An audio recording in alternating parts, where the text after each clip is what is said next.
بتعرفوا قد ايه عقلنا قوي؟ كتير يعني. بتسمعوا كتير بيقولوا حدا متشائم وحدا متفائل او حدا ايجابي او حدا سلبي. يمكن دارجه كتير هالايام صارت كلمه تفكيره ايجابي او تفكيره سلبي، شغله كتير صار عم نسمعه وموجوده. شو بيميز التفكير الايجابي عن التفكير السلبي؟ وليش هيدا خاضع لقوه العقل؟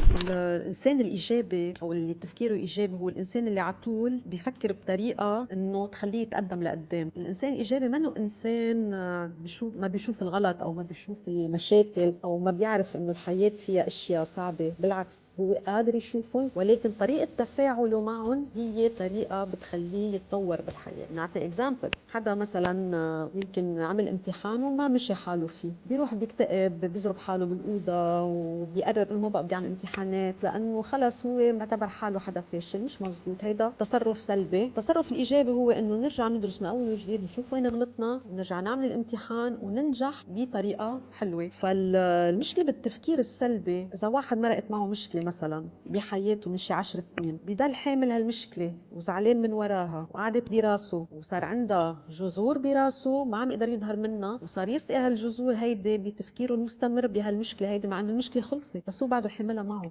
بينما التفكير الايجابي هو اللي بيفهم انه هاي المشكله قطعت، خلصت، انتهت، عادت موجوده، بده يستمر بحياته، وهو مبسوط، مش هو وعم يحمل معه الهم والحزن وحامل الهم بقلبه وعم بيقوي له جذوره بدماغه لدرجه انه ما عم يعرف يستفيد من حياته، ما عم يعرف ينبسط بحياته، ما عم يعرف حتى يكون عنده حافز بحياته، لانه على طول عايش هيدي المشكله اللي انتهت من 10 سنين، اللي ما عاد لها وجود، اللي خلصت، بس هو مصر يضل معيشها. هيدا الفرق بين التفكير الايجابي والتفكير السلبي. الايجابي هو شخص اللي فاهم انه عنده مشكله، اللي فاهم انه خلصت المشكله وانتهت.